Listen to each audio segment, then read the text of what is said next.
Well, I see that it's 10:05 and we're gonna, let's see, let me go ahead and do an official start. So it is 10:05 a.m. and I'd like to call the Towing and Storage Advisory Board meeting to order. I'd like to ask everyone if you can please mute your microphones and only turn them on when you're speaking. And also, if you could announce your name when speaking so that your names can be recorded. I'd like to go on to agenda item B and call on Anna to do the roll call to see, announce if we have quorum. Kyle Jackson. I'd like to begin. Gary Hoffman. Here. Charles Rash. Present. Ken Ulmer. Present. Mark Mitchell. Present. Shea Demick. Here. Sergeant Michael Provost. Here. And Presiding Officer Tasha Mora. Here. We have a quorum. Fantastic. Well, welcome everyone to the Towing and Storage Advisory Board meeting. It is fantastic to see everyone. Thank everyone for joining, and also all those who are joining us online. It is great to have you. Before we go any further on the agenda, I'd like to welcome, pardon me, 2 new board members and allow themselves to introduce themselves. So we have Sergeant Michael Provost and also Shea Demick. Welcome to the advisory board. Thank you. Of course, y'all know my name is Michael Provost. I'm a Houston police officer for 39 years, and I've been working with TDLR for many, many years in the division that I work in. So it's actually a pleasure to finally be on the board and see this side of it. Welcome. And Shea, would you like to say a few words and introduce yourself? Yes, I am from Montgomery County, and I do appreciate the welcome. I have a strong, authentic passion for the TDLR and what they do along with the tow industry. And I feel like TDLR is one of the guiding lights for our livelihood. So with that being said, I am glad to be here. I'm happy to be here and serve. I'm hoping to kind of bring some perspective from a small business standpoint of the towing world. Well, fantastic. Thank you for joining the board. Thank you, you two, and all of our current board members for the time and the commitment that you give to serve. We could not do this without you, for sure. We're going to move to agenda item C, the approval of minutes. This is for the September 13th, 2023 meeting. I'd like to ask a motion to approve the minutes. Ken Ulmer makes a motion to approve those. I'd like to ask for a second. Gary Hoffman seconds. Thank you. And Anna, can you do a roll call vote? Yes, ma'am. Gary Hoffman. Aye. Charles Rash. Aye. Ken Ulmer. Aye. Mark Mitchell. Aye. Shea Demick. Aye. Sergeant Michael Provost. Aye, and you could just call me Michael Provost. Okay. Thank you. And Presiding Officer Tasha Mora. Aye. The motion passes, ma'am. Thank you. Next on the agenda is item D, public comment. So any person wishing to address the board must submit an email by following the public comment instructions found on the last page of the agenda or located at www.tdlr.texas.gov. And emails must be submitted to the board liaison at board.comments@tdlr.gov by 12 p.m. Central Standard Time on Tuesday, March 19, 2024. The TDLR offices are not open for public comment. So the Towing and Storage Advisory Board received one request from Ronnie Lewis, who wishes to speak during today's meeting. He will have 3 minutes to give his public comment, and the board will not be allowed to ask questions or discuss anything that is said during the public comment period. And with that, we'll open the floor for Mr. Lewis. Hello, Board and TDLR. I wanted to present a topic that I hope will be added to the next meeting agenda: virtual permits for visitors. As we make the transition of virtual permits, many visitors find themselves learning the hard way just how much a typo can cost them. During my time working within the auto industry, I saw firsthand just how easy it is for vehicle information to be mistyped. For example, an I in place of a 1 or an E where there should be a 3. And I'm sure we've all encountered typos with respect to vehicle information, as it is easy to do. In the past, there was no disputing a vehicle parked in visitors with a permit on display. Now, we must take into consideration we're dealing with technology, humans, and alphanumeric characters, usually being entered from a mobile device. There are bound to be errors on both sides, and there should be appropriate measures taken to reduce the room for error. As Enforcement Prosecutor Michael Shirk stated in a November 2017 advisory meeting, compliance with the law should be less expensive than violating the law. In these instances, visitors have violated no laws, and a closer look should be taken at the issue to see what can be done to reduce the room for human error. In the same manner, the board has reviewed and addressed issues for licensees, for example, data plates and whether they reach the 2-inch requirement and not being violated over that. And looking at various registration forms, many of them leave a considerable margin for user error, which in turn comes back to cost the visitor. Not to mention, the amount of information needed to register varies drastically depending on the licensee's website. No one registration website is the same from what I've seen. And it's not just clerical errors. What are the alternatives for when a website is not working? As websites go down periodically, look at Facebook and Instagram. While online registration is convenient, there should be a backup in place for system failures. I am not asking that vehicles not be towed. And I repeat, I am not asking that vehicles not be towed. I'm asking for the board and TDLR to review what can be done to reduce the human error aspect and bring structure to the process, as it varies drastically from one company to another. For example, requiring the license plate to be entered more than once is a small measure that would bring attention to typos and improve accuracy. And most importantly, an email confirmation should be sent with every registration detailing the information entered and when the permit expires. And I look forward to hearing the board and TDLR's thoughts on this topic in a future agenda. Thank you, Mr. Lewis, Thank for you. your public comment. We are going to move on to agenda item E, the staff reports. The staff is available for questions.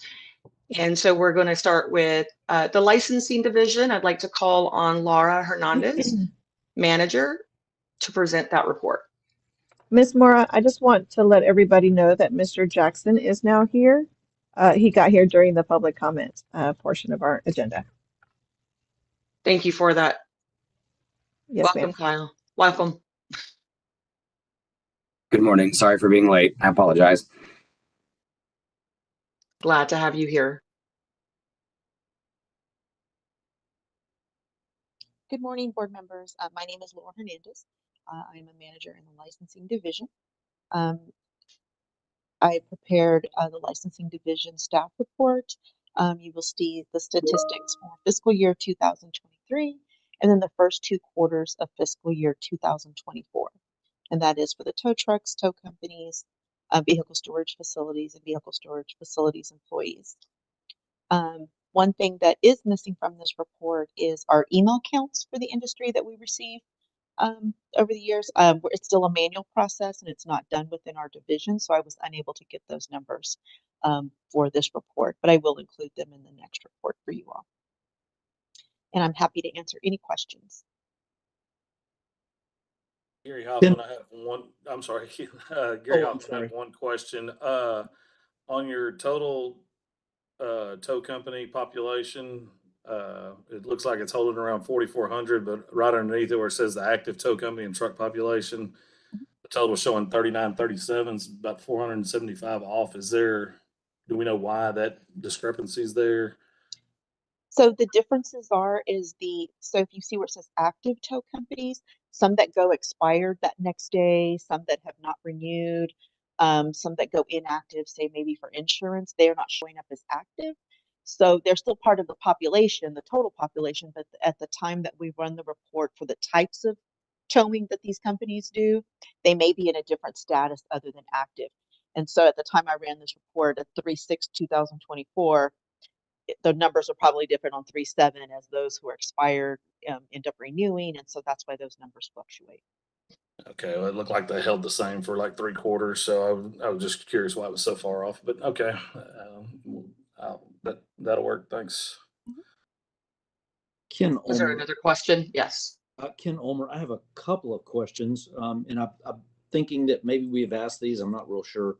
So under tow trucks for fiscal year 2023, we have new, renewed, and then we have population. Is there a reason those numbers don't match? Again, the statuses may change. A lot of times these tow trucks are changing.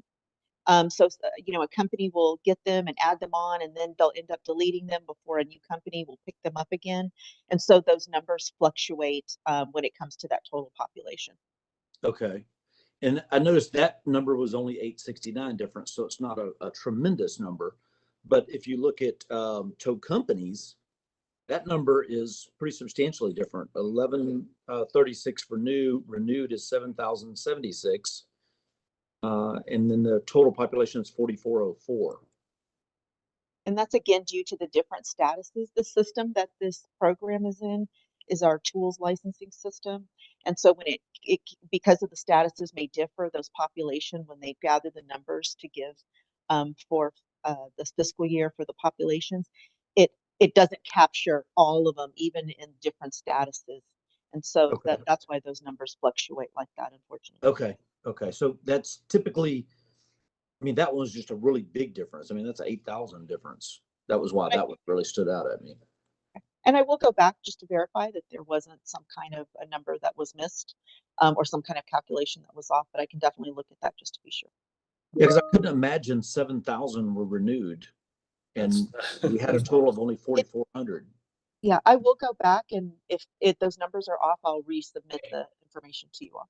Okay, yeah, I think it's probably a typo. I just can't imagine it being anything else. The other thing was active tow company consent, private property incident management. The total comes to 3937. But if you add those numbers up, it's 4013, and that's still that same thing. Some of them different statuses and things like that cause it off a little bit. Okay. Right. Those were my main questions, and I wasn't 100% sure of exactly why that was the way that it was, but I kind of figured it was something in the numbers. And also for some of the tow companies, they have different trucks that look identified with different towing designations, and so it skews that number off a little bit if they have private property trucks and incident management trucks, and the system will only count it as one way, not for both designations. That makes total sense. Total sense. That's the extent of my questions. Thank you, Ken. Does anyone else, any other board members have questions regarding this report for Ms. Hernandez? If that's a no, then thank you, Ms. Hernandez, for your report. We're going to move on to the next report, Education and Examination Division, and I'd like to call on, and I would like clarification on how to pronounce the name because I'm a stickler about pronouncing names accurately, but I'd like to call on Lorraine Strauff, manager. And Lorraine, please correct me if I Actually, good morning, Chairman and board members. I am not Lorraine. I'm covering for her this morning. My name is John Schuldwachter, and I am with the Education Examination Division. And it's my pleasure to present the statistics to you today. As you can see right there at the first slide up, we have the statistics for the continuing education information, the course approvals for the last fiscal year and the current fiscal year. As you can see, they've stayed fairly constant. Sliding down a little bit further, we have the, yes, we can go on to the CE. Well, we can skip back. Let's go back to the IMPP training program, and again, this just shows you the course approvals for the last fiscal year and the current fiscal year, and again, those numbers are consistent as well.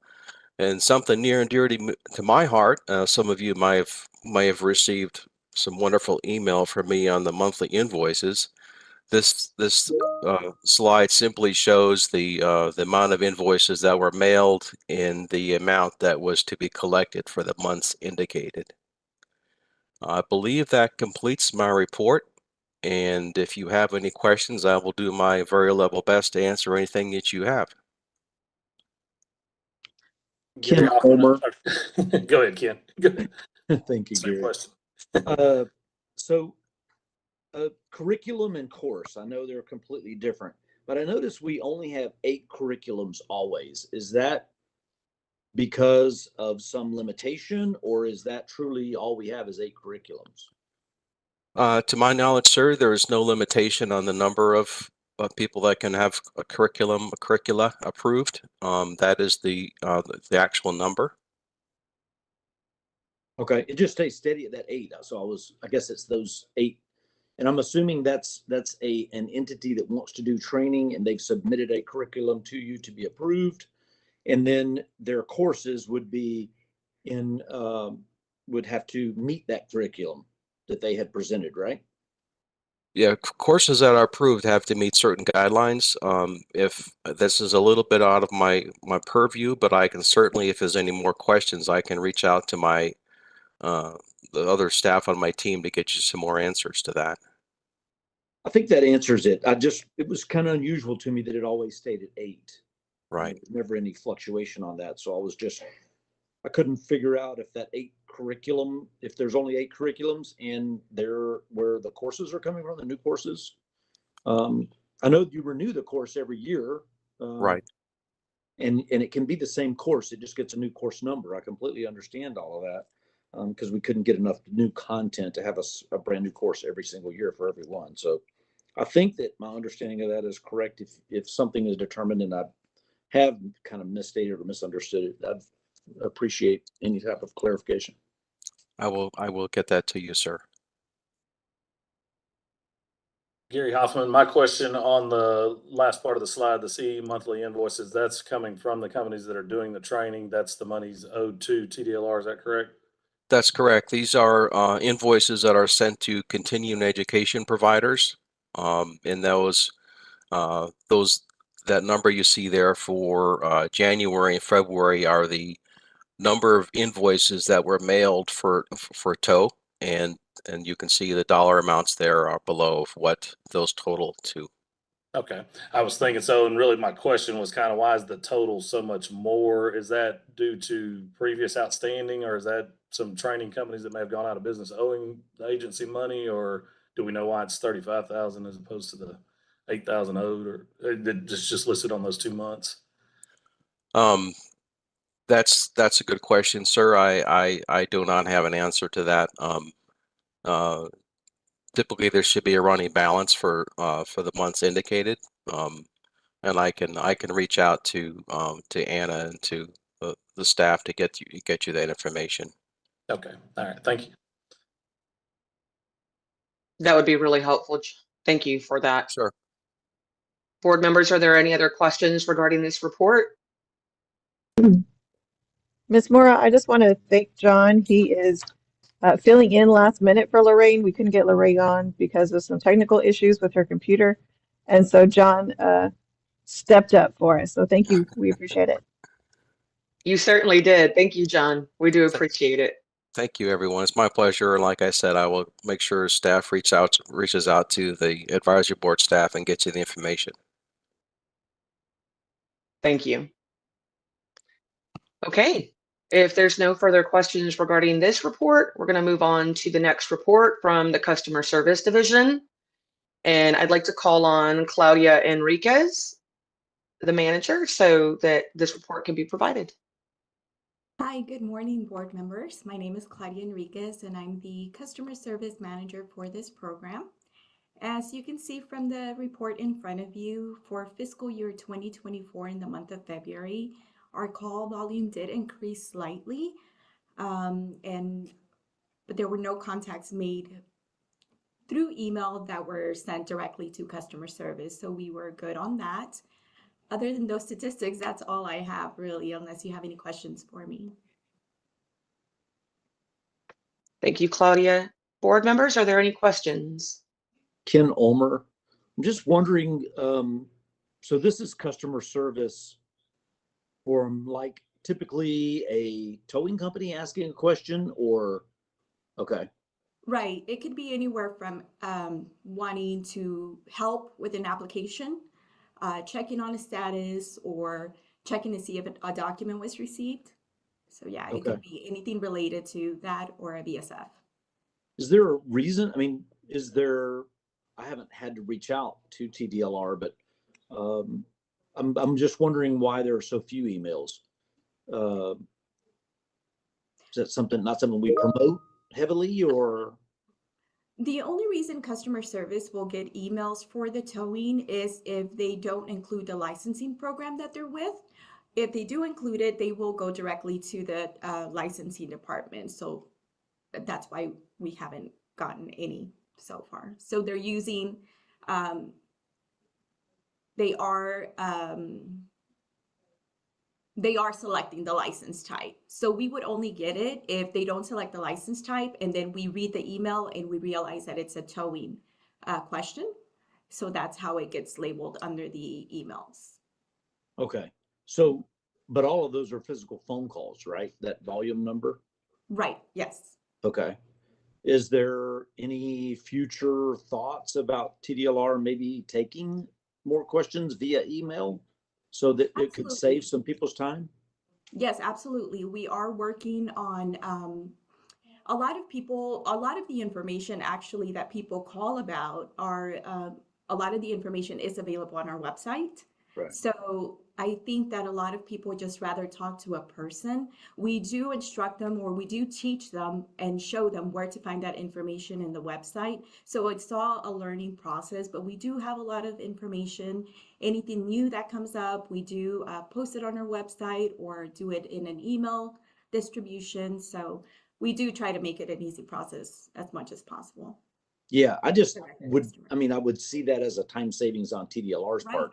So if it could, I have gotten to a point, and I'm very old school when it comes to technology, but I really like email communications now, because then I can go back and look at the answer and I don't have to use my memory to remember what was said on the phone. I can go back and look and go, oh, that's what they said, and I did get it wrong, or whatever the case may be. So thank you very much for that information. Right. You're welcome.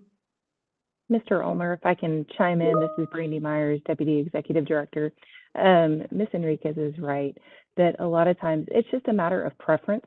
Sometimes in our industry, folks are on the road or whatever the case may be, but a lot of times the communication can just be a matter of preference as well, not the fact of availability. So that can also impact these numbers. I will be the first one to say that our industry is very old school, for sure. It was a struggle for all of us, even statewide associations, to try to get people to do things online. So yeah, I understand that completely. Thank you, Ken. Are there board members? Are there any other questions regarding this report? And if not, then Claudia, thank you so much for the report. We appreciate you. And thank you, Brandy or Ms. Myers. I'm still learning first names, last names, but just bear with me as we settle all in. But thank you for chiming in on that. That was helpful. Okay, we're going to move to our next report from the Enforcement Division. I'd like to call on Jessica Hurtado, Senior Prosecutor, to provide that report. Good morning, Advisory Board members. My name is Jessica Hurtado, excuse me, and I am a Senior Prosecutor in the Enforcement Division. The prosecutor on the transportation team that normally gives this report is attending a training on our fuel metering and quality program today, so I will be subbing in for him. You may notice that we have updated the format of this report, and we hope that this format will give you a better understanding of the statistics from the Enforcement Division for your program. And at the top of the report, you will see the division's performance measures. And this report is comparing the beginning of fiscal year 2023 to the beginning of fiscal year 2024. So for the time period of September through January, you can see that the average time to close complaints has gone down from where it was at this time period last year. Additionally, the percent of complaints resulting in disciplinary action has gone down for both TOW and VSF, which is good news for your licensees. The next section provides a breakdown of our criminal history statistics. Myself, along with another prosecutor, work solely on the criminal history team, and our team is responsible for screening applicants and licensees for potentially disqualifying criminal offenses. The next section breaks down the complaints by their source and whether those complaints are coming from another division of TDLR or from the public. After that, we have a section dealing with the caseloads and enforcement. And you can see here that there are more cases being opened in both the TOW and VSF programs in this fiscal year relative to last year. And this is consistent with an overall trend we are seeing in an increase in the number of complaints coming from all programs to the agency. And the next few sections break down how our cases were resolved during this time period and the penalties that were assessed and collected. We also have the top violations at opening and the top violations that resulted in disciplinary action for both towing and VSF. And on the next page, you will see our case highlights as well as some information regarding prioritization, which is a project that the Enforcement Division has been working on as part of the sunset recommendations that came out of the 87th legislative sessions. And so now high priority complaints that deal directly with the public's health and safety are identified at our intake section so that those complaints can be investigated and prosecuted on a faster timeline. And that concludes my report, and I'm happy to answer any questions you have. Thank you. Thank you so much for that report. Advisory board members, do you have any questions regarding this report? Ken Ulmer, I have just a couple. That's where my fiscal year, what was the fiscal year for State of Texas came from. I do notice that already we're higher than the entire fiscal year for 2023 in TOW and VSF number of complaints opened. Are we doing a better job of getting those complaints or identifying them? Or I'm just wondering how in a short period of time we've already exceeded 2023's numbers. Sir, I don't know the exact answer, but my best guess is that it's related to just an increase in complaints overall. We're getting more complaints from the public in all of our programs across the board. And it may be related to there's just more people coming to Texas, and maybe I don't know the reasons why, but it's not just your programs, it's everything. It's kind of across the board. Okay. Well, maybe it means we're doing a good job too of getting it out so that people understand what to do and how to do that, as far as how to file those complaints. But yeah, I'm seeing it across the board all the way through. Under penalties, I notice TDLR penalties assessed were a little over $1 million. And the collection is less than half of that. Is it that those companies have gone out of business? Are we never going to be able to collect that? Because it's only $467 for collected, but assessed was a lot more, like double that. So there's a couple of things that play into this. For one thing, sometimes we have payment plans that people enter into, and so when they're on those payment plans, that money is not collected yet. It will be collected going forward.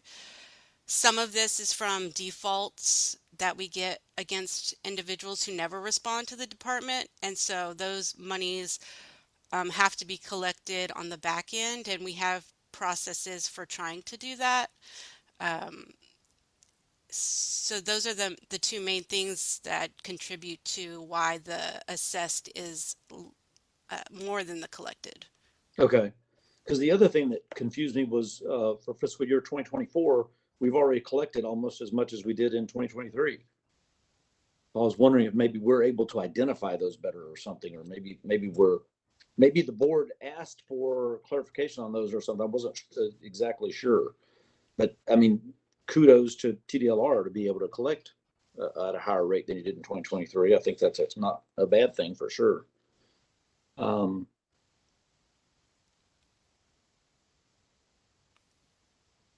And then, yeah, that number just keeps coming up where fiscal year 2024, it seems like we're doing a lot better job. The alleged violations was already up to 196 versus 172 total, towed without authority on a legal tow. I didn't have the totals on those. And one last question, and I'll leave the rest. Under top tow violations resulting in disciplinary action on page 4 of 5. Mm-hmm. So fiscal year 2023, we have those top reasons, but some of them have 0. So does that mean there wasn't one of those? It's because we're comparing both fiscal years, so it's a top for 2024. It's got like for I guess failed to issue a tow ticket has 0 in 23, but it's 2 in 24. So it's just trying to give you an idea of both of those. Gotcha. That's I did not understand exactly what it was trying to do, but I see fiscal year 2024 as the top number, and it goes down to the lower number, which I was thinking fiscal 2023 should be, but you're comparing. So no problem. Thank you very much. I appreciate it. No problem. That's all of my questions. Mr. Ulmer, we have John. He has a little bit to add to it from our Education and Examination Division. Great. Thank you.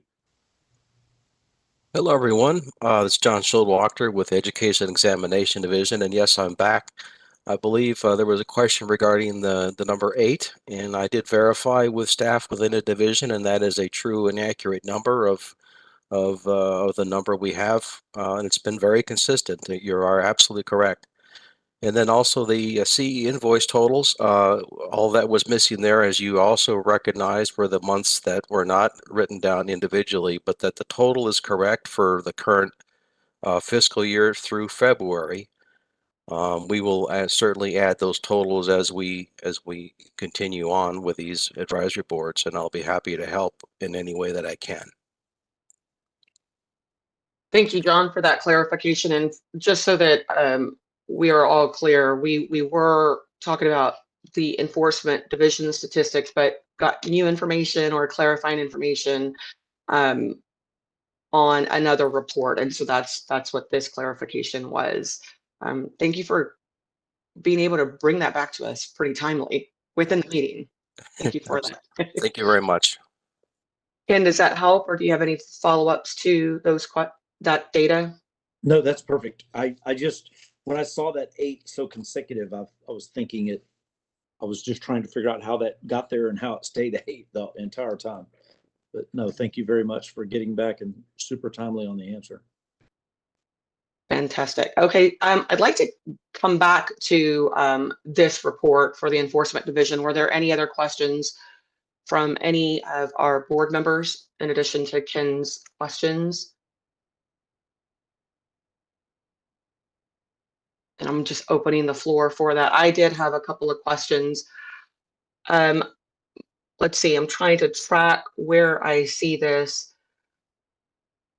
Oh, first and foremost, at the start of the report, I think you had mentioned that maybe the format or data or something had changed on here for reporting purposes.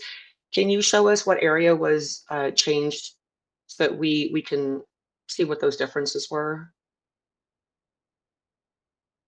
So it was basically the whole report has been sort of overhauled to better compare fiscal years. So you have more of a apples to apples comparison of where we are in this time period versus last time period. Previously, we had a fiscal year, we would show you the entirety of the last fiscal year and then give you like some portion of the current year, and that's wasn't really comparing apples to apples in a meaningful way. So that's the major change. And then there's some more detailed breakdowns as to like involving the criminal history and some of those things. That might be Thank where you. that might be where some of the confusion, because I was thinking some of the same things Ken was asking. So that's actually just for the same time period of 2023 to 2024, not the entire fiscal year of 2023. Yes. Oh, yes. Um, If to clarify that, yes. So we're comparing the period of September through January Okay. of oh, 2023 versus September through January of 2024. Okay. So okay. Yeah, that makes a little more sense then. Yes, thank you very much. That does make a lot more sense because I was really confused at all those numbers. I was Thank you. too. Right. Yeah, and that's why the numbers are maybe lower than you normally would see because you're not seeing a whole year. May we suggest that on the statistics where it's the precursor shown below our notable statistics is that we have that very clearly defined when we're looking at these reports. It's not the full fiscal year. It's up to the same period of time. I was confused, and it sounds like we had two other board members that were confused. It's good data, but we didn't realize that's how it had changed. And I think that'll help us moving forward. So when we look back at this, if we ever have to look back, we know what period of time specifically the report is referencing and reflecting. Sure, yes. I will take that comment back to our staff who does these reports and see if they are able to clarify that for you. It kind of shows it there in that first line, the statistics, but I was confused reading it initially too. But I guess that's what it's saying, is that that's for that time period of 2023 and 2024. But it's just kind of confusing. But now that we know what we're talking about, I think we're there. Yeah, and we may be able to You're word right. that in a less confusing way. Yeah, if we Thank just you. use the word same period, fiscal year 2023, it's Ken Ulmer, by the way, sorry. Because I was totally, and now that I go back and read it, I see that it's there. It just didn't match up to me. And I kept finding it was consistent through there. So that's actually a much better way, though, to compare it. So I commend you on doing that because I think that does give us a better snapshot for sure. So I like that way of comparing it. Thank you. I agree 100%. There is an area of the report, let's see, it looks like page 3 of 5. And so we have cases closed without disciplinary action. First and foremost, I'm very excited that to look at the percentages that are there. But what I did notice is I see the header is fiscal year 2022 and fiscal year 2023 rather than fiscal year 2023 and fiscal year 2024. Could that be just a simple typo, or could you help me understand why that's different than all the other headers comparing 23 and 24? That's a great question. I didn't catch that myself, and so I'm not sure. I will check with the like I said, the staff who compiles these and get back with you and let you know. That would be really helpful. And if it's a typo, but the actual data under that is still the same, great. But if there's different data, we can just be provided with that data. Those statistics would help. Of course, sure.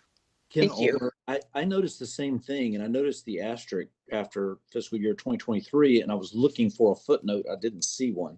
So that I did notice the exact same thing, though. So, yeah, thank you.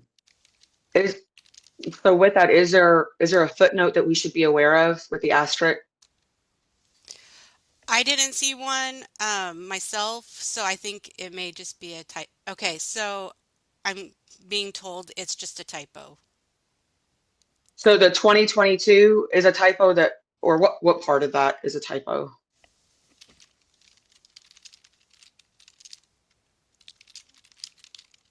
We're certainly a passionate group, aren't we? No, not a problem. Yes, okay. So the data is correct. The years are just typos. It should be 2023, 2024. Thank you for clarifying that. And if you don't have the information now, that's okay. We can get it later. But the second part of the clarifying is the asterisk. Is there something that's referencing or a footnote we should be aware of that we should reference? I don't believe so. I think it was just Okay. an error. Okay. Well, for the staff that are compiling and putting these reports together, we are certainly looking at the reports. We use these reports. We want to know, how is the industry doing? How is the department doing? And making sure that as we serve in these roles, that we are doing due diligence to make sure we're looking at this closely. So thank you for clarifying the questions that we have. Board, I'll open the floor for one more request if there's any further questions related to this report. I just want to say, don't take our questions as us picking on the reports. I think you've done an awesome job. And there again, I think that the reports, you guys have taken back what we've said at the advisory board. I see multiple things in here that are now laid out the way that we like them. And I'm super excited about them. I think you've done an awesome job. And now that we understand them, doesn't mean that we won't have more questions, but now that we understand them, it even makes more sense. So thank y'all very much for doing an awesome job and taking what we say at the advisory board back and altering these reports to give us better information. Thank you. Yes. Well said, Ken, and I echo that. Thank you so much for getting this information so that we could use it. Well, thank you, All right. and we do want it to be useful to you guys, so that's good to hear that it is. So thank you. Okay, we're going to move on to item number 5, the Field Inspections Division. And so I'd like to call on Chris Russi, the Division Director for Field Inspections. Thank you, and good morning, advisory board members. My name is Chris Russi. I'm the Director of the Field Inspections Division. As you see in your staff report, the first item on there is actually announcing my promotion that occurred back October 16, 2023. I received the position of Division Director. Prior to that, I was the Consumer Protection Section Manager in the Compliance Division, formerly known as RPM, which actually included the towing and vehicle storage facility programs. And prior to that, I spent 7 years in the Enforcement Division as an investigator and management analyst. Below this update, we have our statistics for the entirety of fiscal year 2023 and then fiscal year 2024 through the month of January. Happy to answer any questions y'all have. Well, before we ask questions, Chris, congratulations on your new role with the division, with the department. Excited for that for you. Advisory board members, are there any questions related to this report?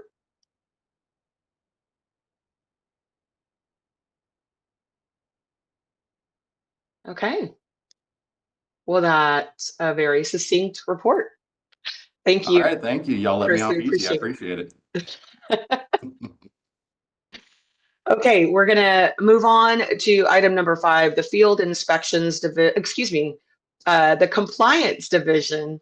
I'd like to call on Todd Forrester, Program Specialist. Todd, you have the floor. Good morning. I'm Todd Forrester with the Compliance Division. Compliance is we're still monitoring the website for traffic on the industry compliance page. As most of you have noticed, we have a new website. Our web team has done a good job, a great job. It has all the same information, just looks a little different, makes it a little bit easier to navigate. I appreciate what they have done, and it's increasing traffic to the industry compliance section a little bit, which is great.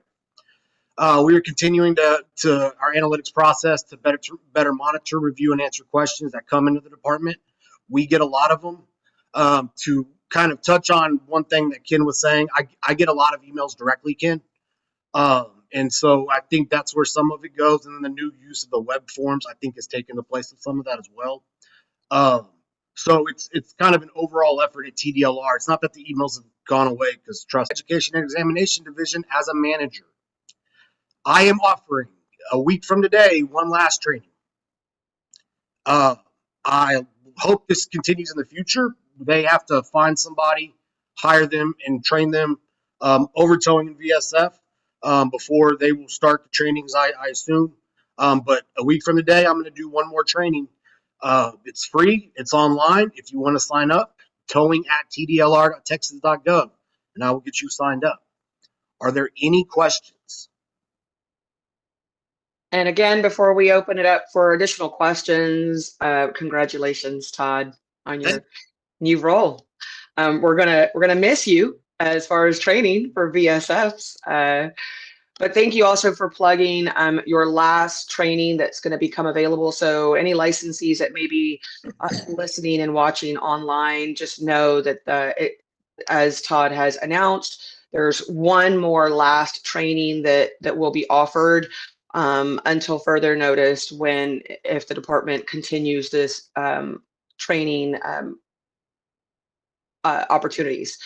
So if you're needing training, make sure to register and get online. It's going to be in 1 week. And without any further information that I need to give, Todd, you're excellent at that. I'd like to open the floor up to advisory board members. Do you have any questions related to this report? Ken Ulmer, congratulations, Todd. You definitely have earned it and deserve it. I would urge TDLR to hopefully come up with some type of a way that those trainings could continue. I can't tell you the number of people that give me feedback that say, wow, I learned a lot from that. And some of them are people who've been in this industry as long as I have. So I think it's very, very beneficial. I have attended several of them myself. And I think great things come out of that. I think it is an awesome program.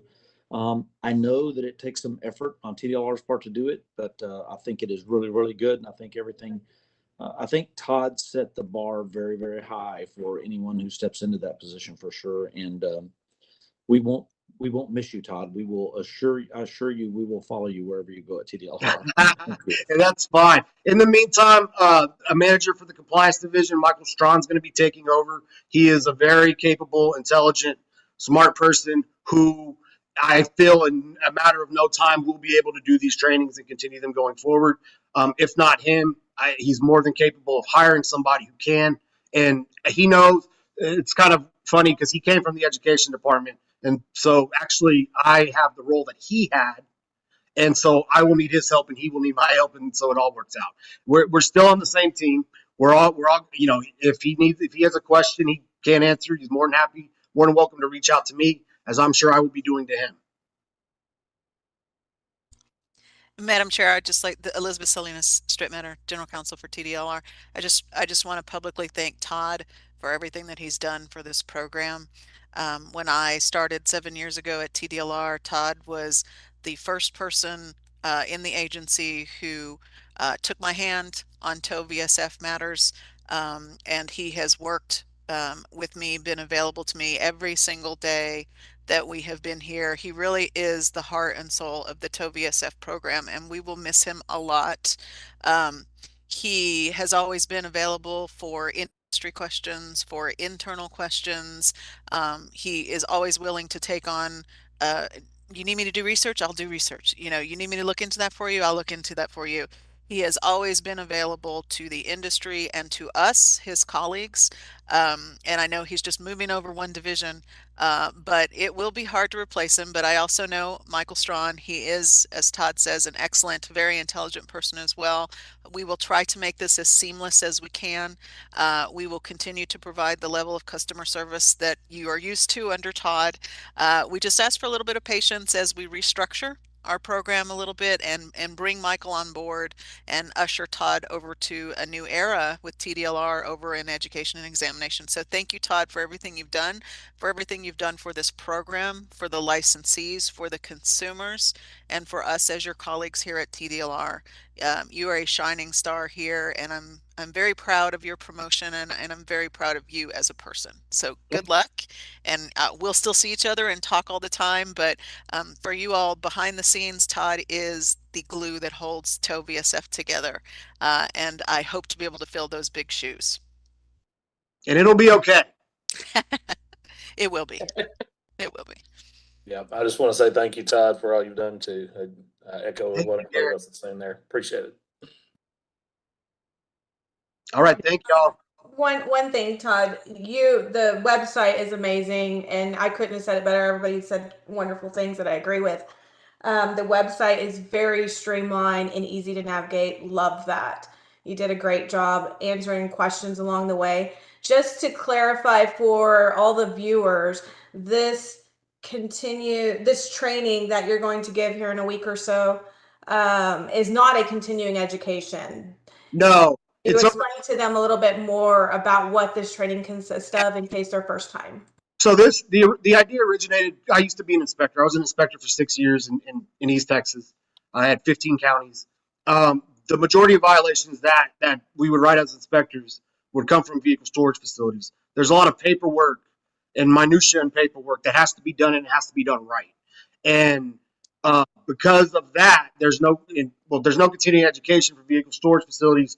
So I thought it best to take it upon myself to train the industry over the complexities of the paperwork for vehicle storage facilities and just vehicle storage facilities as a whole. The trainings, we originally were going out and doing them. The COVID pandemic actually helped a little bit with that. We were able to get them all online. I do them on Zoom now.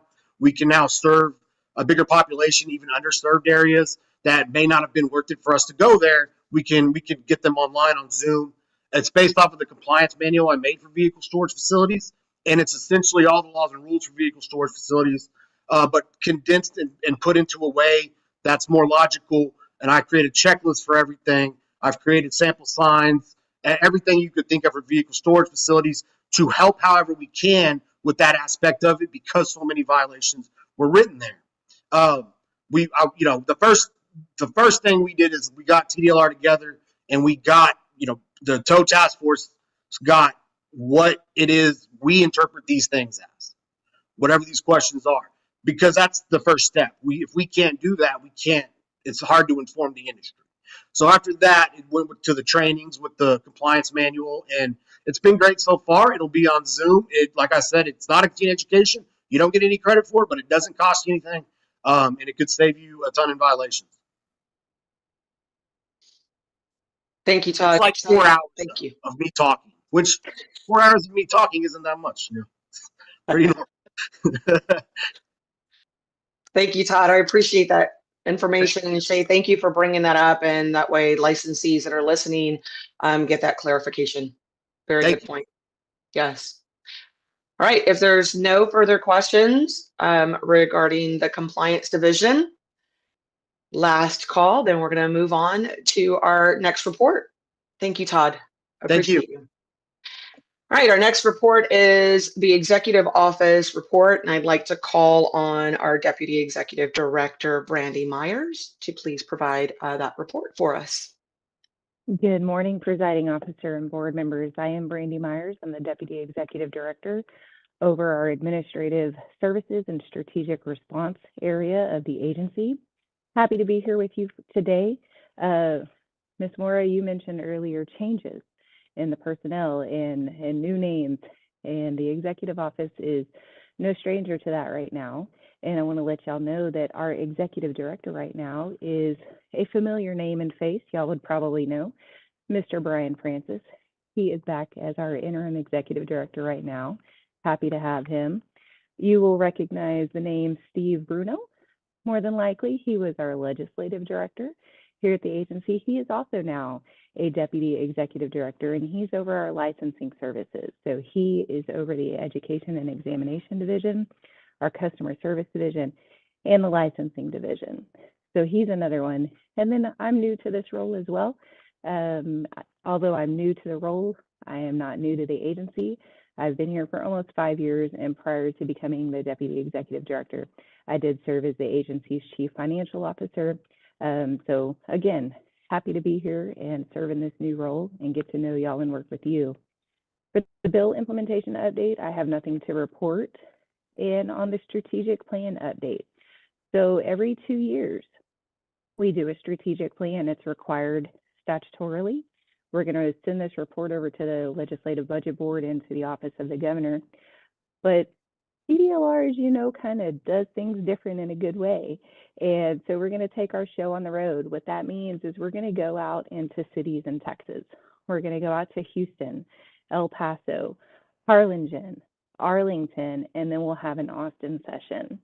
During these sessions, we're hoping to get folks from our industries and our stakeholders, and we want to get your ideas of what we can do better, what we're doing well. And we're going to take all of that information and all of that feedback. It is valid feedback and it is valued feedback. And we really do want to get this from our stakeholders. So I want to encourage your participation in these strategic planning sessions that we do. And again, we're going to take all of this information, we're going to kind of dwindle it down and see what that's going to look like for our priorities as we move into our 2025 to 2029 strategic plan. That sounds so far off, but it's like knocking on the door, which is just crazy to think how fast time flies. But we're really, really excited to do this again and get all the feedback again from our stakeholders, from our board members, from the public, those that we impact. And so I want to encourage you to be a participant in those sessions as we move forward. The information can be found on our new website. So take a moment to see where those are going to be. They actually start next Monday. So we're starting fast and the process will move quickly. So please find a time where you can hopefully insert yourself and give your feedback. We appreciate you for that. And that is all I have. If there are no questions, that's the end of my report. Thank you so much for the report. And yes, familiar names. We are very familiar with all the names. This is good information. As far as my question, and I just want to make sure that licensees are hearing what was said, is the strategic plan and planning is starting. So all of the licensees who have had feedback, concerns, challenges, want someone to hear their voice, and also on the positive side too, what's working and such. This is the opportunity, this is a chance. I highly encourage licensees to please participate in these meetings, these strategic planning meetings. They're valuable. They're open to all licensees. Go to the TDLR website and learn more of what date is closest to your location.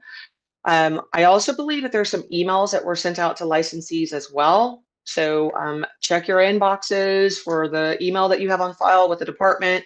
You should be able to receive some notifications regarding that.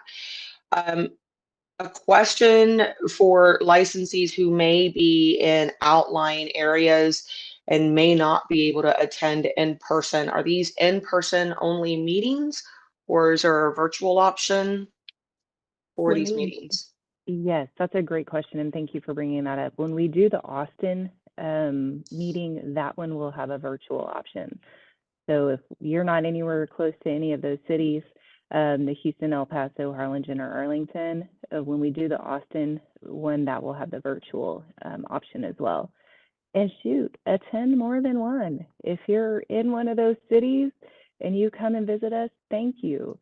And then if you go to sleep and at 2 o'clock in the morning, you think of something different, we're going to have the Austin one. It's our very last one.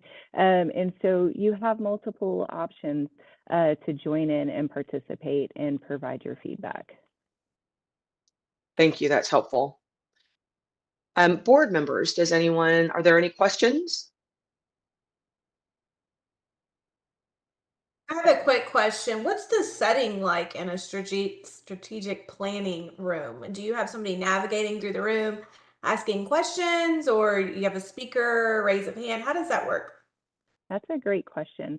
So how these are set up, we'll be in different hotels, and we usually will have like a hotel banquet room or conference room. We'll have a setup with the projector, and how we're going to do this is we're going to collect your information through Poll Everywhere. And so you'll log in, and then we'll put a question up. There's 4 basic questions that we'll ask, and you get to respond and type in your response into Poll Everywhere. And so we're going to collect all of those, and we're going to be looking at those and talking through those and asking for, potential clarification or expansion on ideas. So that's kind of how the setup works. I like that. Thank you. Yes, ma'am. Yeah, great question. Any other questions, board members? Okay. Thank you so much for the report. We appreciate it. Appreciate what everyone is doing for this industry. Okay, we're going to move on to, pardon me, agenda item F. We're going to receive an update of the update on progress of the department's request for proposals, the RFP, to select a vendor for contract 4 and conduct the private property tow fee study under Texas Occupations Code 2308.0575 and Texas Administrative Code 86.455. I'd like to call on Mark Gladney, Assistant General Counsel, to provide to lead the discussion on this agenda item. Thank you. Good morning, presiding member and advisory board members. For the record, my name is Mark Gladney, Assistant General Counsel, assisting the lead general, Assistant General Counsel on this program. And I will have a very short report on the update for this agenda item today. As many of you may know, this project to establish the maximum private property tow fees pursuant to statute started in late 2023. It is something that the department does every 2 years, usually in tandem with the setting of the maximum VSF fees. However, there were some complications, and this particular project got pushed back a little bit. Now, as an update, staff has nearly completed the RFP for transmission for final internal review, and it will then go to the comptroller's office for their sign-off next month. Once that's done, the RFP will be posted to what's known as the Electronic State Business Daily, and that is basically a repository where all the contractors out there have access to, and they can, look at the RFP with the statement of work contained, and they can determine whether or not it is a project that they have an interest in, and they will then submit, their proposal in line with the requirements in the statement of work and the requirements in the RFP, and of course with the applicable laws, and give us a bid on the project. So once we get bids, they will be evaluated by an internal committee here at the department, and a contractor is chosen. We are hoping to have a contractor and proceed on the fee study by May or June of this year. We're targeting completion of the project by the end of the year, if not sooner. And that basically concludes the update on this particular agenda item at this time. Thank you for that. Do we have any questions from our advisory board members? Ken Ulmer, Mr. Gladney, you mentioned 2 years, but we don't have to do an RFP every 2 years, right? Because we have a CPI in place. Well, the statute 2308.0575 does require a fee study to be done every 2 years. So that's generally what we do every 2 years, is we would go back and look to reset the maximum private property tow fees. Now, whether or not we're doing a full-blown fee study, that's a question. But in this particular situation, we are doing a fee study that is consistent with the requirements of that statute. Okay, and when does the CPI also adjusts and keeps up as well, right?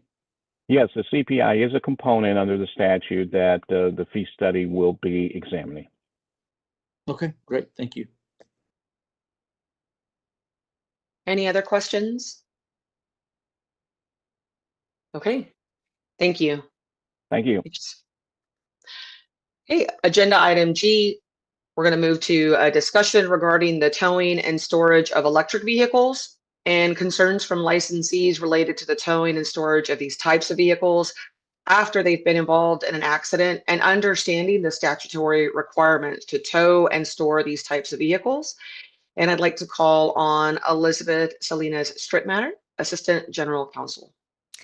Yes, thank you, Ms. Mora. So last time, if you all remember, and for those who did not have an opportunity to attend the last discussion on this, we had a pretty broad discussion about electric vehicles and the concerns that the industry has, particularly with the safety related to towing of electric vehicles, and then the storage. And the concern that these vehicles can catch fire fairly quickly. How do we safely tow them? How do we safely store them in a way that is not cost prohibitive for businesses? Particularly with regards to IM tows. If you are on an IM tow rotation list and you're called upon to be involved in the towing and ultimately the storage of an EV vehicle, knowing that you can't necessarily refuse to tow those type of tows.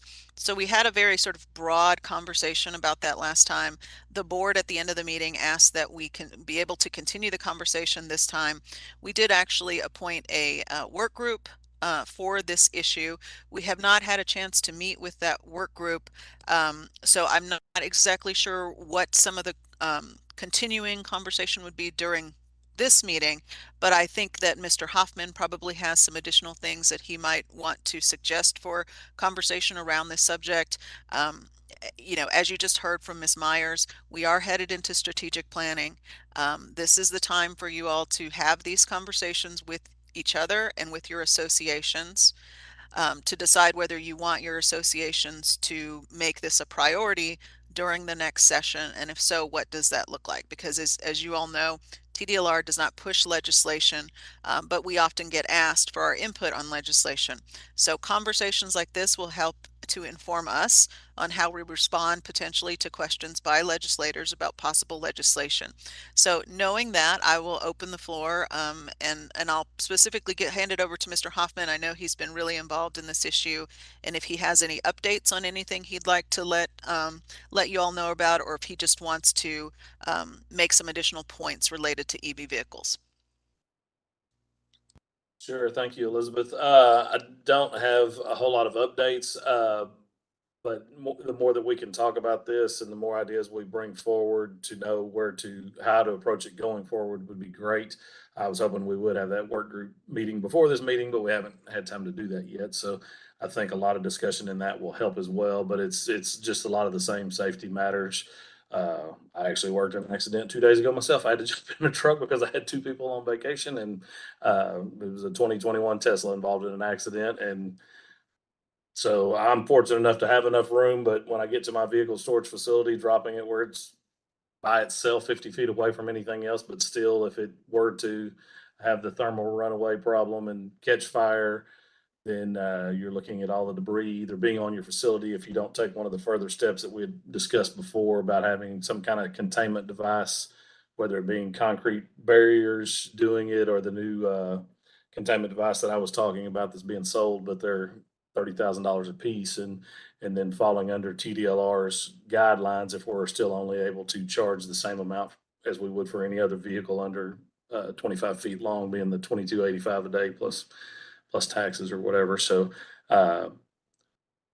lots of ideas and lots of safety issues that need to be brought forward from every angle that we can think of, and the more discussion we can have about it, the better, I think.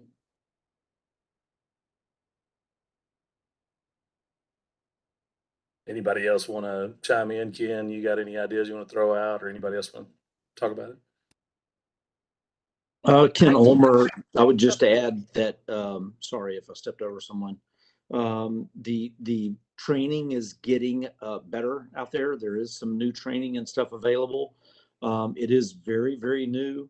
We're not the only ones struggling with this. The fire department is struggling with it just tremendously. Police agencies, I mean, everybody is. So this is not a towing and VSF limited thing. Everybody's really struggling with it. And I think we're all trying to find a way to get to a satisfactory solution.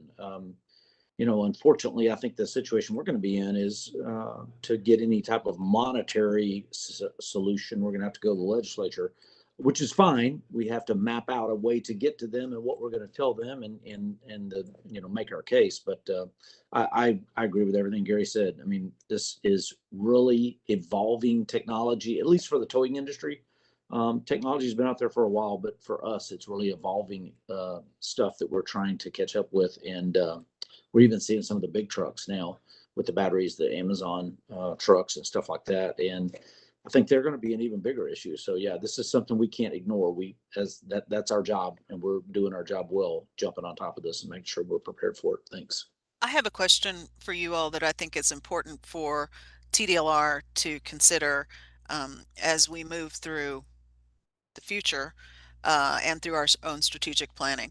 With regards to the fees, and the fees being what they are in statute and in rule, and having no ability to deviate from those fees, how much more does a typical EV tow cost versus a conventional automobile? Elizabeth, this is Charlie Rash. I don't think Yes. it's not really the cost of the tow, it's just the liability issue. For me, I mean, if a car catches on fire, and I've had a couple of lot fires, if it's an EV and you can't put it out, it could burn up 50 cars. I mean, that's the issue. I mean, as far as a tow with a flatbed, or we tow them every day, a lot of Teslas every day. So it's really not, it doesn't cost that much more to tow it. It's just the issue that may come up. It's the unknown, really.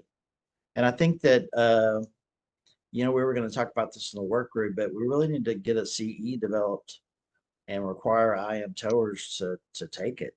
I mean, the CEs we have now, we kind of take the same thing every year, and this would be something new and interesting to the drivers. And they would actually learn something from this, I think. Okay, thank you, Mr. Rash. This is Mark Mitchell, and I was at a conference last month and heard a speaker address this very thing. Thought about a lot of you folks that do this for a living. And as Elizabeth said, we need to get ahead of this, ahead of the legislative session, and that thankfully not in Texas, but in some more progressive states around the country, we have cities actually implementing some ordinances as to where towers that tow electric vehicles can actually be located, things like that. They're regulating where you can set up your storage yards and where you can store the EVs, things like that. San Diego is one that is imposed some pretty strict regulation. In addition, I also heard a speaker that is a company that does some containment systems, not necessarily about the ones Gary talked about, but it's called Cell Block. She might be good for the work group to visit with. And also there's a company that does a CE class that Mr. Rash just referred to that we could probably get lined up as well. So we can talk, don't want to get too far in the weeds. We can talk about that in the work group, but a lot of good information came out of that presentation at the conference. I tried to take some good notes. So. Thank you for that. Gary Hoffman again, and just to elaborate on what Charlie was saying, you're asking about the cost of it.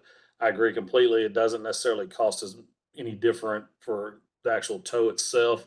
And there's been very few incidents, but there have been a few already, and nobody wants to be that one. But if the vehicle happens to ignite while it's on the back of your tow truck, can be a very serious, can burn your truck to the ground or risk your driver while he's trying to get it off of your truck while it's on fire, that kind of thing.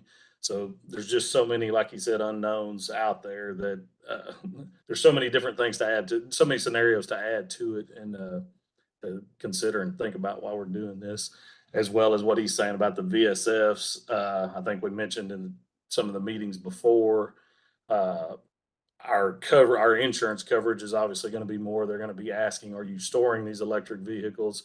Yes. And you're going to have to either have a specified spot, or as he's saying, in some states now, certain counties, cities may say you're not allowed to store them here. And then if you do have vehicle fires in your lot, you're apt to lose your insurance coverage. They may non-renew you for the next year, that kind of thing. So there's lots of scenarios that go into it.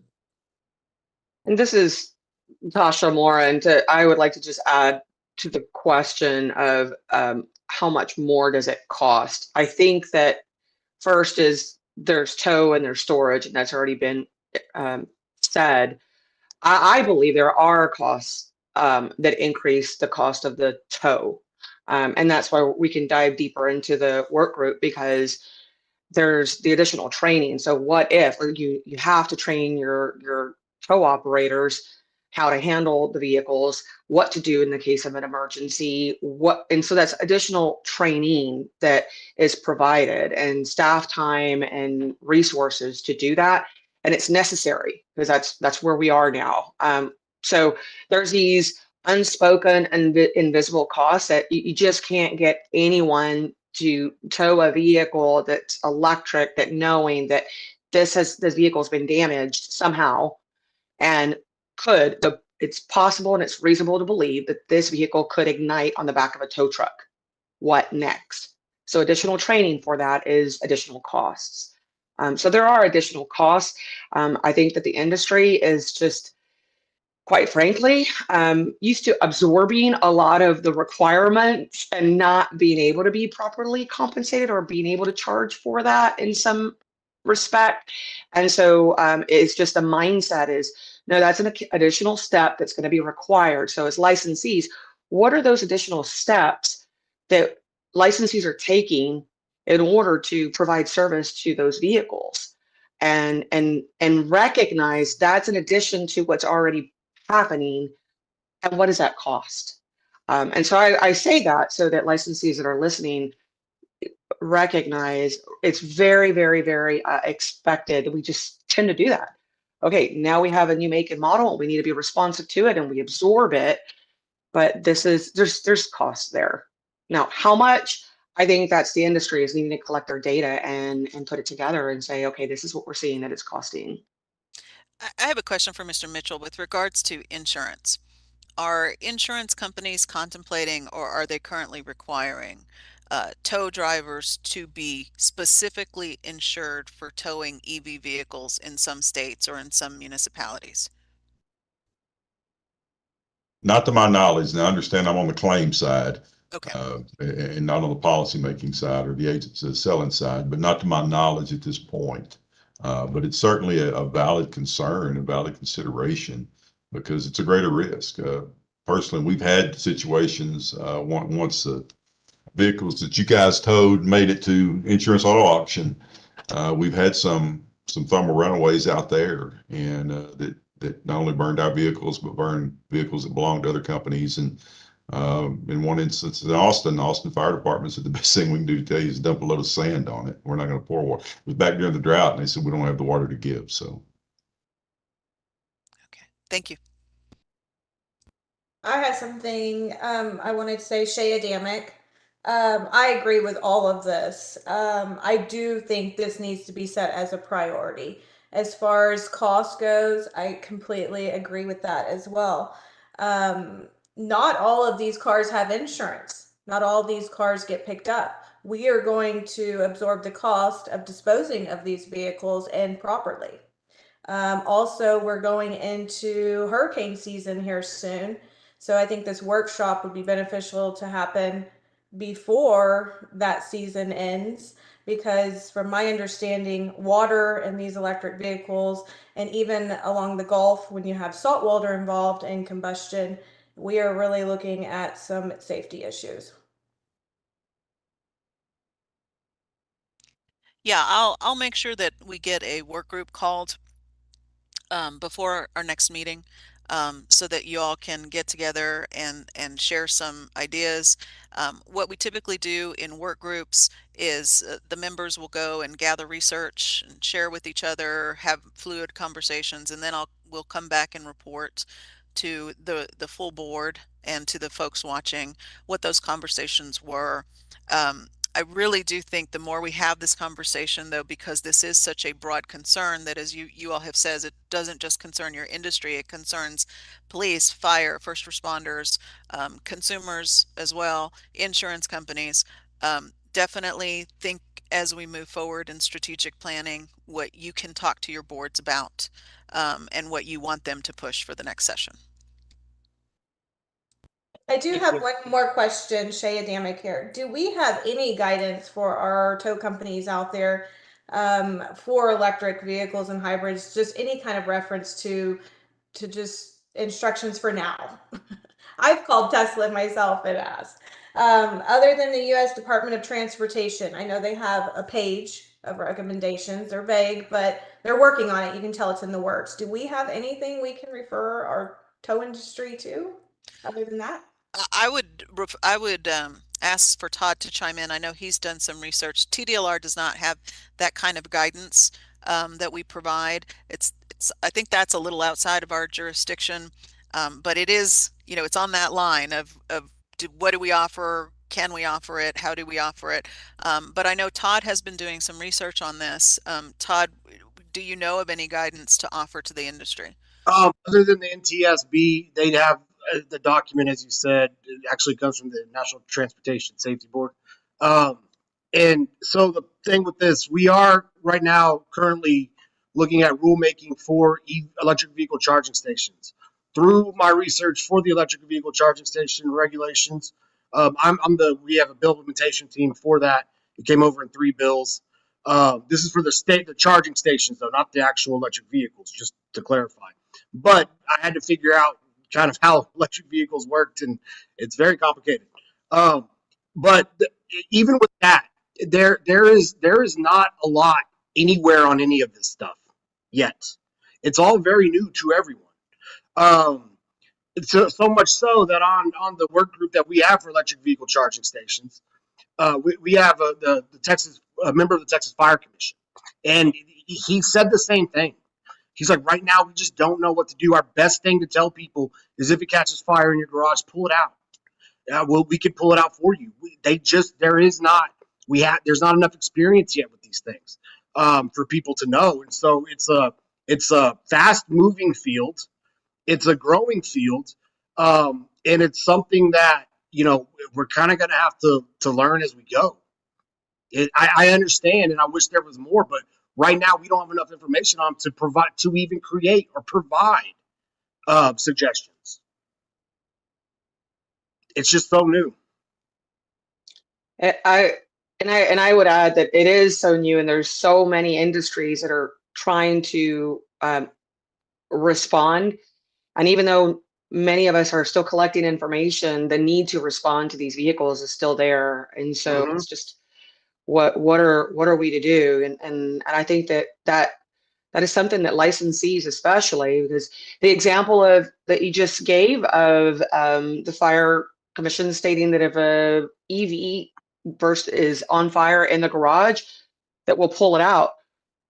Who would pull that out? Typically, it's the tow company. What do we do? Their best suggestion right now is to let it burn out. I mean, if you dump water on it, you're looking at contaminated water. That could have an environmental impact on your vehicle storage facility. And to keep all this in mind, I am on a work group with TxDOT, also with the PUC and ERCOT. And it's for medium and heavy duty charging stations because the 18-wheeler component of this is coming soon. So it may, in a little bit, it might not just be regular electric vehicles. It might also be the 18-wheelers. Right, which would amplify this even more. They have a lot more battery. Right.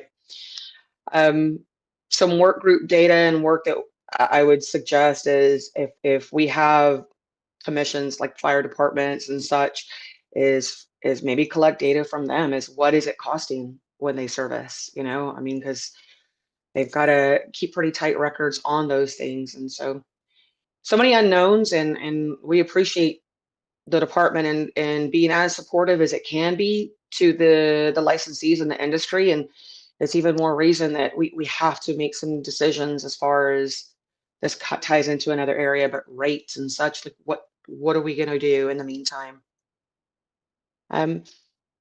Members, are there any further questions on this topic? And Elizabeth, did you have anything further to add? No, I don't. I thank you for the additional information. I think we got into some questions that we didn't get into last time, so that's very helpful to me as we're trying to conceptualize how this affects licensees and consumers, and if TDLR can be of any assistance, how we best do that. So I appreciate you all, and I look forward to working with the work group. Thank you.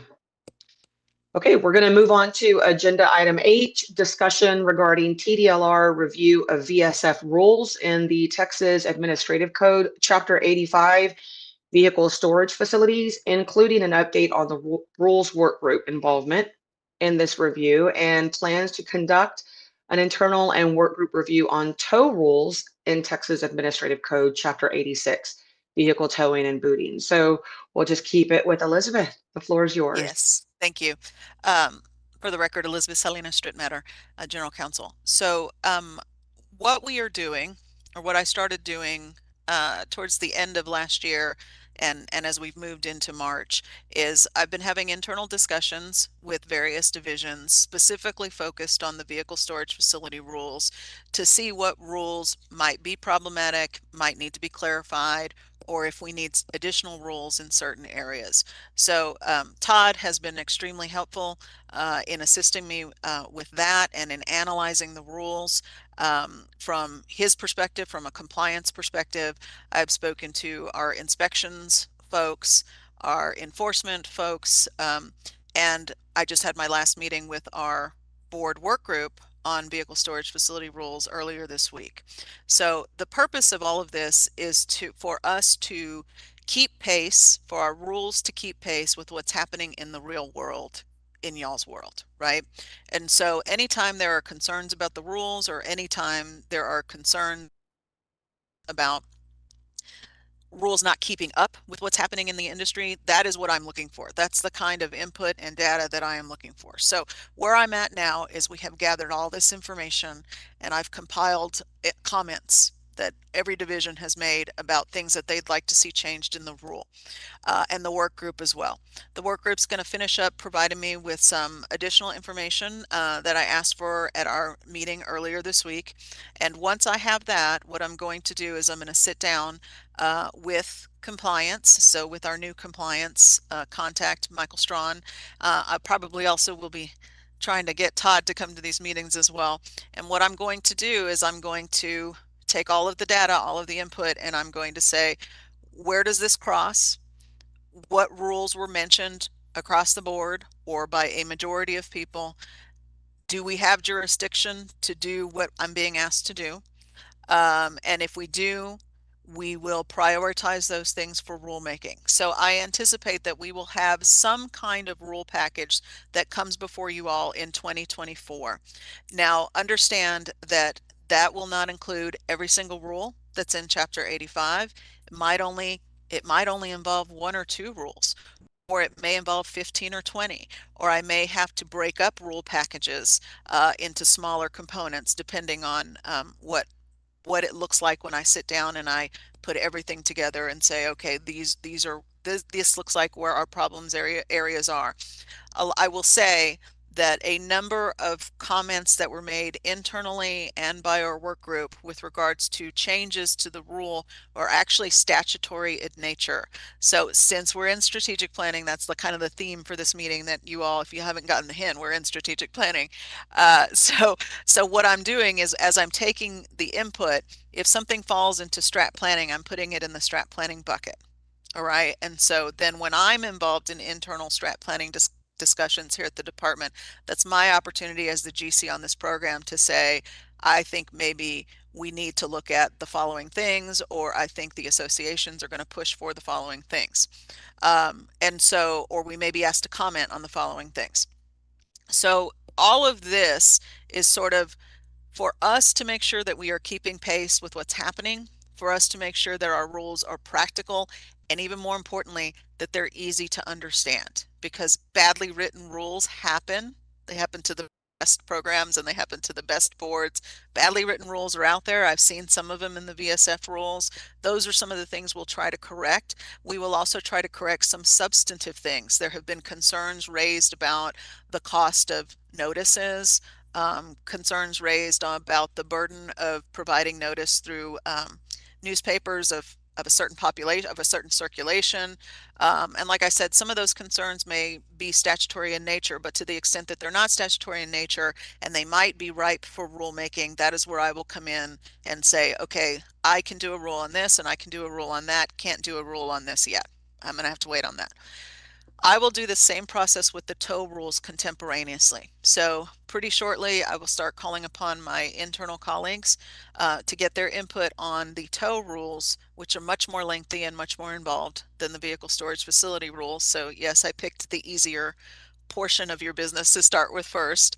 And then we will move into rulemaking for tow. Now, tow may start to then bump up against session, the beginning of session. At a certain point, TDLR will stop carrying rule packages because we are moving into session, and we do not carry generally, unless it's an emergency rulemaking packet, we aren't going to carry rules during session. We will wait till after session, and if we need to do rulemaking after session, that's when we'll do them. So tow rules, I think, are probably going to be farther into the future than the VSF rules, but I think that that gives us more time to take a good hard look at them. Over the years, I've heard complaints about various rules, and so I want to take a look at those rules and see if there's anything that I can do to help clarify or possibly amend things that are within our jurisdiction. So the question that I had for the board, Ms. Mora, is we have a work group for VSF rules. Do you want to keep the same work group for tow rules, or would you like to appoint a separate work group to look at tow rules? I believe that I'll have a question. If we have a separate work group for the tow rules, is it still, can some of the VSF work group still participate in the tow rules if they're appointed to the tow work group? If that makes sense. It does make sense. You could. Okay. It's up to you all to decide whether you want the same people to serve or whether you would like different people to get different perspectives. Understood. And would we be able to maybe appoint, well, how many people are to be on a work group? If you can remind me of that. I believe it's 3, correct, Donna? 4. It'd be a maximum of 4 before we hit quorum problems. Now, you don't have to appoint a new work group for tow. We can keep the same, because our rules work group is just a rules work group. What I'm tasking the rules work group now is with the VSF review, but that's not your only job as a rules work group. Like, you can do anything related to rules within that work group. So if you'd like to keep the same people, you can absolutely keep the same people. If you would like to keep some of the same people and have some additional voices, you can do that as well. With the new board members coming on, Mr. Mitchell, Mr. Provost, and Ms. Adamek, I don't know if that might be an opportunity that they might be interested in serving on a work group. So it's completely up to you. What I would suggest is that you open it up to the board for discussion, and if you would like to appoint some different people, then go ahead and do that on a motion and establish that. And if you don't want to appoint a new rules work group for tow rules, then we would keep everything the same and you wouldn't need a motion. Understood. Thank you. Okay, I think we do have some new members, and I also want to be sensitive to the commitment that our current members of those work groups are committing, because it is a lot of time, a lot of extra time that's being committed. And so I just want to be able to open the opportunity up for those that are on the current work group, if perhaps they can't commit any further, to be able to step down or away and allow others to step in. And so I would like to open this up for the board to have a conversation about this, of interest to be on the rules work group. This is Ken Ulmer. Elizabeth, could you remind us who is on that work group for VSF right now? Yes, it's Tasha, Kyle, Charlie, and Anna. Who's the 4th person? It was Amy, but she's not here anymore. It was Amy. Okay, so we actually need to go ahead and appoint a 4th person, regardless, to the rules work group. Right. Okay. Do we have any? Go ahead. This is Charlie Ratch. I'm okay with staying on the rules work group and working on tow also. Okay. Tasha, this is Ken Ulmer. I would volunteer for that 4th position if no one else is interested in it. But if they are, I certainly am not, committed to or anything. I'm just offering my services. I appreciate that. Gary Hoffman, I as well. I'm willing to work on either one or whatever, wherever you need help. Okay. And Shea Damick, I'm willing to work on the tow work group. It sounds like you've got enough to fill Amy's position. So I'm here as needed. Thank you. Thank you to each of you. Tasha, this is Kyle. I think the rules apply a lot more, more to other folks on the board here. So if you want to replace me with somebody else that's got more experience on there, I'm fine with that as well. Thank you, Kyle. Okay, so Elizabeth, can I get some guidance from you on what's next steps? I have the interest and who all is interested. Is this a vote or an appointment? Right. So first you need to decide, are you going to have a separate tow work group? If you are going to have a separate tow work group, we need 4 people designated for that, which it sounds like you might have enough if you would like to do that. Or if you would just like to keep the current work group broad and it doesn't have to be specifically VSF or specifically tow, we can keep those members and add 1. Yeah, Fill Amy's position. Oh, 2, because Kyle just said he would be willing to step down to allow an industry person into that. So okay.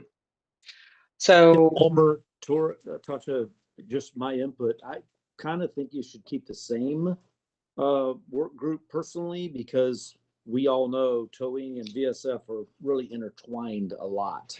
So I don't think 2 different work groups. I think they're going to have to confer if you do, because I think there's some things that are going to overlap. So maybe keeping the same one would be better. Okay. Shea Damick So here. I'm sharing their current count that we have so far for all of our work groups, and then your totals for each board member, just to kind of give you an overview of everything. If you wanted to, I went ahead and took Mr. Jackson out of the rules, so you can appoint 2 new members there. We do have a spot in education that's empty, and the VSF 11 form work group. Not sure if we need that one still, though. And the education examination workshop will probably cross a little bit with the EV work group, because you all talked about CE for those EV towing and storage. So, you could appoint somebody that's on EV to the E&E examination work group, and E&E is what we call education and examination. I'm sorry. So you could have an additional person on E&E, and that. Then we're going to run into quorum problems, but I can keep these groups separate, but there is going to be some crossover, just so y'all are aware. So the 4th person on the E&E work group, it might be best for that person to be someone who is already on the EV work group. Okay. Okay, with that recommendation, I'm looking at the EV work group.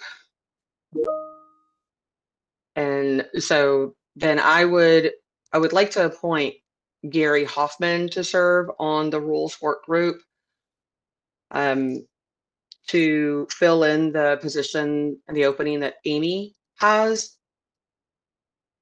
And Kyle, I heard you very loud and clear as far as allowing an industry member or such, but I do believe that your perspective with your experience with the apartment industry would also be applicable to the towing rules. It's a perspective that I believe the work group would need when discussing any upcoming changes or recommendations to the tow rules.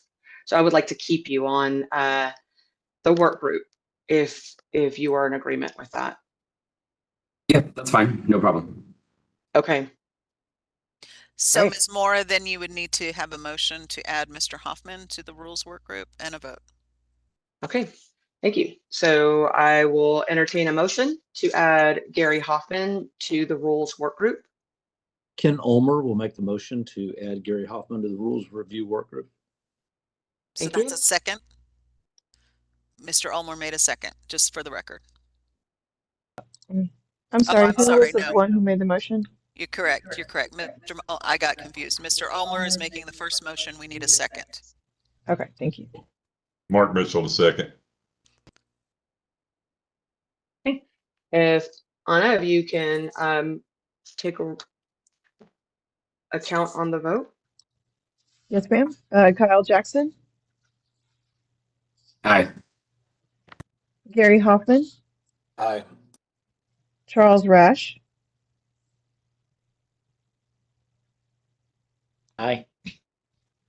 Ken Ulmer, Aye. Mark Mitchell, Aye. Shea Adamick, Aye. Michael Provost, Aye. and presiding officer Tasha Mora. Aye. The motion passes. Great. So we Fantastic. will keep the TOW and the VSF. I will continue to work with the rules group on those. We will continue to report as necessary back to the group, but you should hopefully see a rules package from me in 2024 related to VSF, and we will move towards rule packages for TOW. For the education and examination work group, Ms. Mora, you will need to take a motion to add an additional person, and then there will need to be a second and a vote. Okay. I went in and out of hearing what you just said. Do you mind repeating what you just said, please? Yes. So for the so what we will do is we will keep the rules work group as a broad rules work group, not broken up between VSF and TOW. Those members will continue to work on VSF rules, and they will begin working on TOW rules. You can expect to see a package from me sometime in 2024 with related to VSF rules. Education and examination needs a fourth member. You will need to take a motion, a second, and a vote to appoint the fourth member. Okay. Anna, is it possible to get that list back on the screen? Who is on the education and examination work group? I appreciate that. Thank you. Okay, so we need a fourth member here.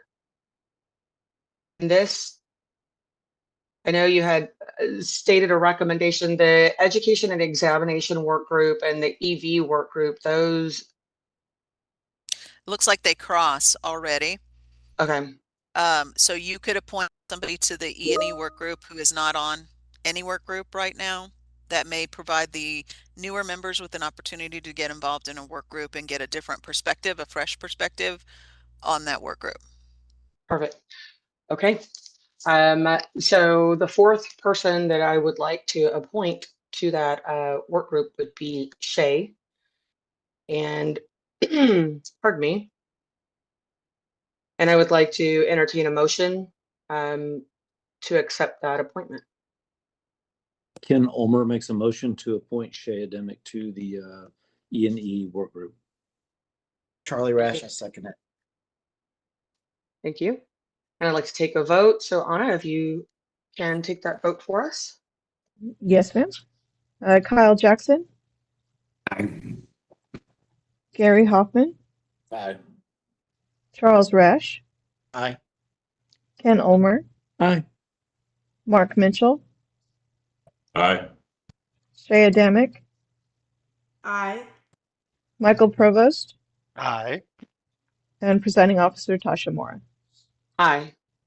Passes. Very good. Anna, can you pull up that list again? I noticed that we still technically have a standing work group for the VSF Form 11. We no longer need that work group because we are now in the iteration of VSF Form 12. So that work group is just considered to be closed. Okay. Okay. Any further discussion on the topic, on the agenda item? Doesn't look like it. Shea, congratulations right out the gate. You're on a work group committee. Thank you. I'm excited. Good, good. Okay, so we're going to move on. Pardon me, I'm in Austin and great old allergy, so I'm just clearing my throat. Gary Hoffman, I do have one quick question. since I'm replacing Amy, I don't know how many meetings y'all had on the work group, but if y'all could either email me information or something to kind of catch me up, or if we just do that the next work group meeting, I don't know, but I'll be coming in a little behind the rest of you guys. So Yeah, Gary, I'll send you an email kind of catching you up. We just had a meeting with that work group on Monday. I don't even know what day it is today, but we just had it. And so I can send you a summary and the ask that I made of the group at the end of the meeting. All right, thank you. Okay, so I believe that we are now on agenda item I. Let's see, make sure that we are. Yes, we are. So discussion and update regarding TDLR strategic planning for the upcoming 89th Texas State Legislative Session. And we're calling on Elizabeth Salinas Strittmatter for the record. So I believe we've talked about this. I think you all have asked the questions that you wanted to ask, but if you have anything additional that you would like to say about strat planning, please feel free to do so now, or any additional questions. Board members, any additional questions? No further questions, and we'll move on to the next agenda item. And we are at agenda item J, recommendations for agenda items for the next board meeting. I'd like to ask board members if there are any recommendations for the next meeting, and Anna will write those down for us and get those on the agenda. So Just to note, Ms. Mora, Mr. Lewis, our public commenter, he did request a discussion topic. So this would be the time for you all to determine whether you would like to put that on our next agenda or not.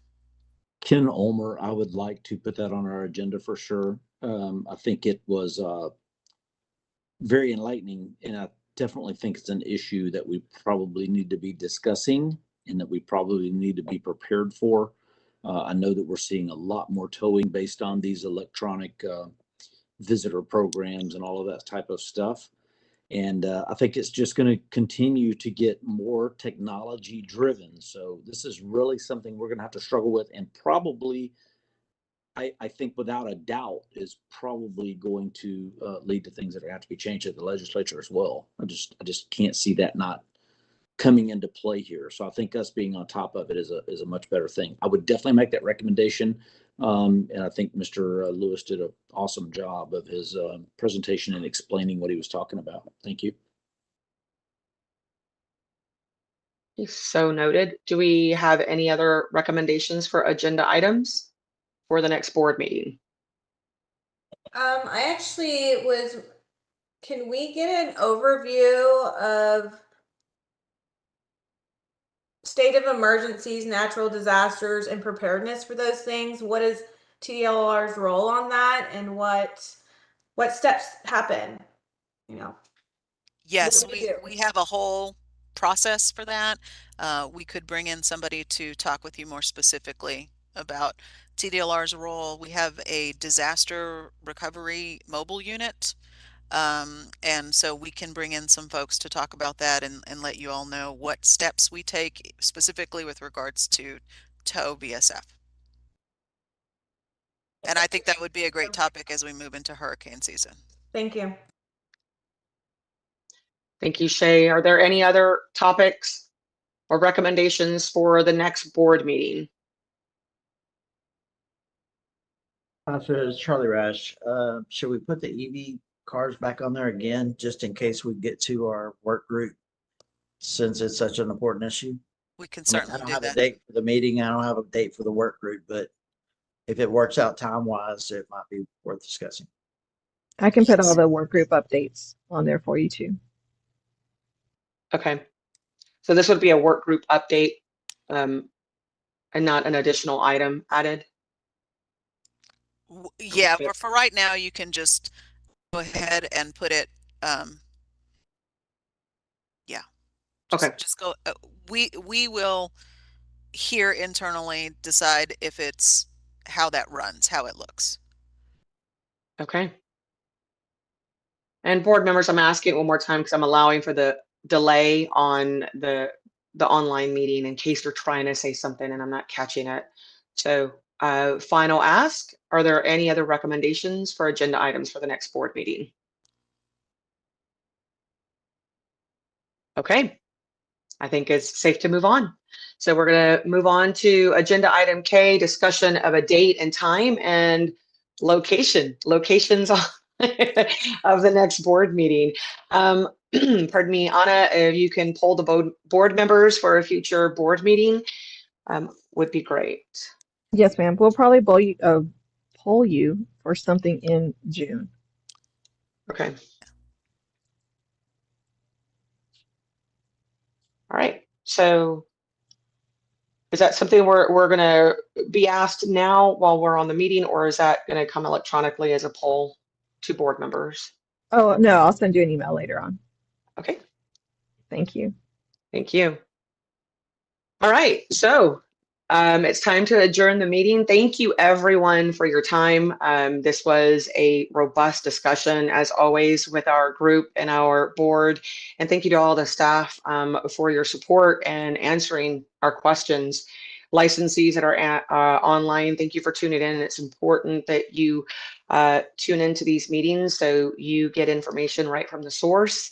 And without any further discussions, I'd like to announce the meeting is adjourned. It is 11:56 a.m.